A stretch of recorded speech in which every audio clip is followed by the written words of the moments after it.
Hello guys, and welcome to another calculus video. In this video we're going to be calculating this integral right here. It's pretty interesting. The integral from 0 to infinity of e to the negative x squared times cosine of x times cosh of x dx. Thanks so much to Elmonius for posting this problem in my Discord. This one's a little bit deceptive, and you'll see what I'm talking about as we go through the video, because it's a pretty easy integral, but there are some deeper things going on. So let's go ahead and jump right into it. So the first thing we're going to go ahead and do is we're going to split the bounds, and we're going to go from negative infinity to infinity. And this is going to make things a little bit easier for us in a number of ways.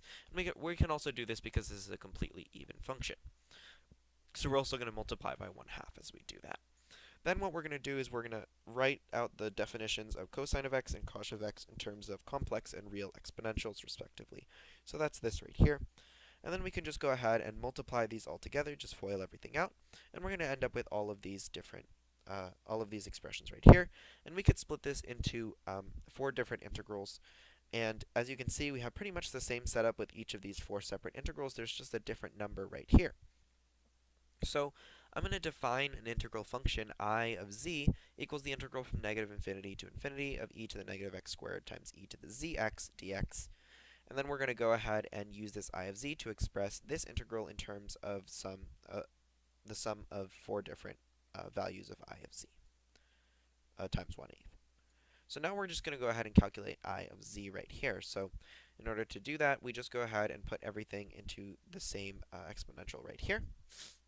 And then we go ahead and complete the square. And then we can bring out this e to the z squared over 4 out of the whole thing, and then we just have e to the negative x minus z over 2 squared dx. We substitute u equals x minus z over 2, and our bounds don't change because we're just shifting it over, right? And we get e to the z squared over 4 times the integral from negative infinity to infinity of e to the negative u squared du. Now this is just square root pi, so overall our answer is going to be square root pi over 8 times this sum of complex exponentials, which actually go ahead and repeat. And if we go ahead and add these all together, we find that this is going to be root pi over 2 times cosine 1/2. So that's the correct answer, and you can go ahead and check it numerically. However, there's a little bit of a mistake that's more accurately an omission of extra steps in the solution. So there was something that I sort of glazed over and didn't explain completely that's not necessarily accurate in my solution. It didn't actually change the value because I was justified in sort of glazing over, but I want you to go ahead and look back at the video and see if you can figure out what was this sort of topic that I just sort of skimmed over and didn't fully go into detail. So if you went ahead and looked and tried to find that, actually what I did here, when we substituted u equals x minus z over 2, I said the bounds don't change because, I mean, we're just shifting it over by a little bit. It's still going from negative infinity to infinity.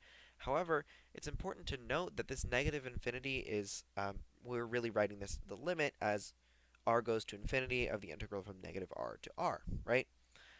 And so when we actually substitute x minus z over 2, z is a complex number with an imaginary part as well. So if we think about the complex plane, we're actually shifting the integral a little bit up or down in the complex plane when we make this substitution. So these bounds are actually not incredibly accurate. So let's go ahead and take a look at how this actually affects our integral. Well, what I really should have changed the bounds to is something sort of like this. This is not great notation here, but this is essentially what I'm talking about. When I made this substitution, we're actually shifting this over by IB over 2. And then we still have to show that this integral is the same as the integral without that IB over 2. And that's actually not too difficult because we're going to use a method that's called closing the contour. It's super useful when we're taking these general formulas that use for real numbers and we're trying to extend them to complex numbers as well. So let's take a look at what closing the contour means. So we're going to call this one integral I0, the integral from negative r to r of e to the negative u squared du. And it's going to be this line in yellow right here.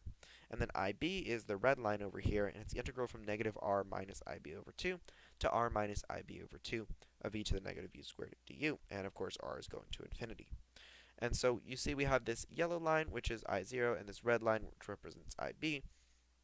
And they're separated a little bit in the complex plane. However, we can go ahead and connect these two integrals using these two little curves, I1 and I2. Now, why would we want to connect these two integrals? Well, if we take an integral around this contour right here, notice it's a clockwise oriented contour, so it would be equal to negative the sum of the residues that are inside times 2 pi I, of course. However, there's no residue, so it's just going to be equal to 0. So overall, we're going to have I0, which is this integral going this way, minus IB, because IB is traversed in the negative direction, plus I1 plus I2, right? And you could say minus I1 or I2 or whatever.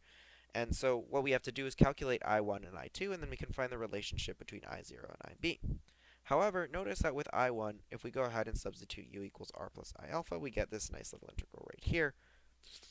And we can actually go ahead and bound this integral. We could show that the absolute value is bounded from above by 0 as r goes to infinity. So that means the integral is going to go to 0 just because this e to the negative r squared dominates over everything else. And the same can be done for I2 using the exact same argument.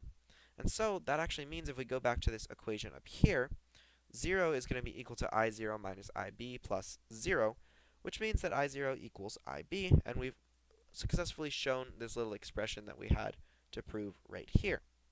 So that means that we actually were justified in sort of skipping this step. However, I think it's really interesting and important to know the math that goes on behind these sort of quick little assumptions that we make whenever we're doing these calculations. So often extending integral formulas from real numbers to complex numbers works out nicely this way. So often we can sort of just ignore the fact that the bounds are changing. However, it's always good to close the contour and check that the result still holds, because I think that's a super important thing to do, because someday you might be working on an integral and you just sort of go ahead and calculate a formula, and then you're like, okay, well, that's that for that formula. And you don't notice that it actually is not in the domain of convergence to the original formula that you thought. So it's always good to go ahead and just give it a quick check. Hope you enjoyed the video. Thanks for watching, and I'll see you next time.